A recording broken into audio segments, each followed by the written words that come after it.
Well, I'm excited to be here with Mark Lakeman, who is the founder of City Repair Project, which those of you in the graduate program in Resilient and Sustainable Communities will have encountered his work through some of the courses over time.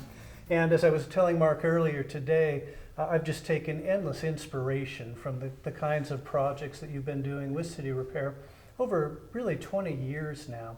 And both in terms of community vitalization, but also a participatory design process. I think that you've been just really innovative, really out in front of everybody else that I know of in terms of doing this kind of work. I wonder if you could tell me what drew you to this work originally and what the initial project, what the inspiration for that initial project was. I think there's a few pieces of that answer. One is my own kind of upbringing had acquainted me with this kind of idea that design could be employed to create a better world.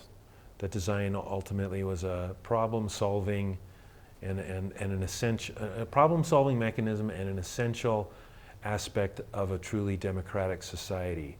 That people shouldn't just be voting, but that they should be working together to undertake initiatives and then enact them. So that's one piece. Almost every neighborhood across the land is absent gathering places. And lately people are talking about concepts like food deserts, that you can't even go out of your house and have a place to go get something to eat that is within walking distance, that these kinds of amenities aren't within our communities. And we say to each other, oh, it's because they weren't planned. I wish that Americans would step back and ask themselves why they aren't fundamentally engaged in an ongoing way in the creation of the places where they live. Do human beings, do we or do we not, need to have habitat that suits us and meets our needs? Are we or are we not integral with the place that we live? Or is it okay with us that we just keep treating our communities as places that we can just leave as if relationships don't matter? Or our homes as if they're just commodities, as if the hearth no longer matters, as if the continuity of our relationship to land for generations no longer matters because it mattered for thousands and thousands and thousands of years.